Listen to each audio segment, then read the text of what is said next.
So again, gender is binary, gender differences are real and God-given. Again, these are just take-home messages. Sexual expression is legitimate only in the context of marriage, which is by definition heterosexual. We should also critique and deconstruct, as we've tried to do, Paul and I, in this podcast.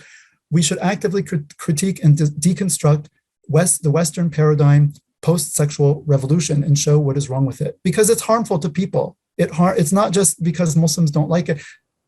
It harms people, right? It leads people to destructive behaviors. It leads them to sexual chaos, and not just in the realm of homosexuality. I mean, just even heterosexual sex is a mess in the West today. Marriage is a mess.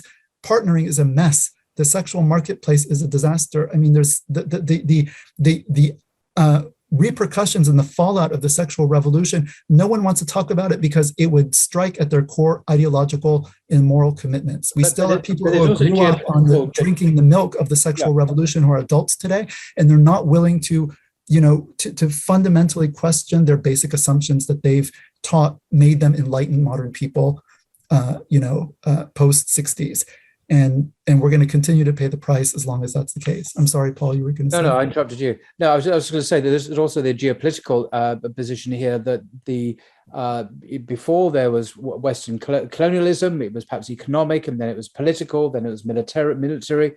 But today, Western colonialism, in my view, is heavily ideological. And it can have the other things as well, of course, but it has a new virulent form of ideological colonization, where, like you mentioned the tweets where the American government is tweeting the Muslim world, which is considered highly provocative, of course, by many in the Muslim world. And this is a new form of colonialism, which is this LGBT colonialism, which is non-negotiable. So the rest of the world must convert, submit, obey unconditionally to the latest Western colonial project, which is changing all the time, by the way. This is why it's so tiresome, isn't it? It's always changing. How much more? Because Islam, as I repeatedly say, is based on the stability of God's revelation to humankind, and is not constantly having to reinvent itself. So it's a sure anchor or rope, as you put it earlier on, for people to hold on to. But this is, I think, a manifestation of neo-colonialism, where the rest of the world is expected to come into line with Western interests and ideas and ideologies as a matter of principle, because the West knows best. It always has and always will do. That's absolutely, which is a huge arrogance and a form of imperialism itself, of course.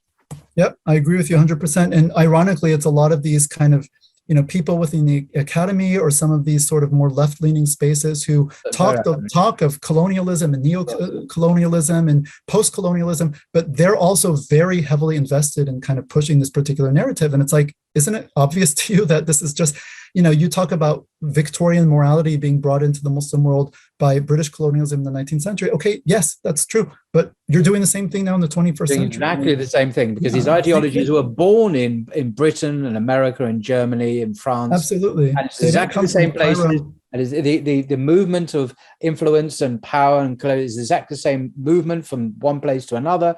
It's all the same thing, but in just a different guise, a different dress. Yeah. Absolutely.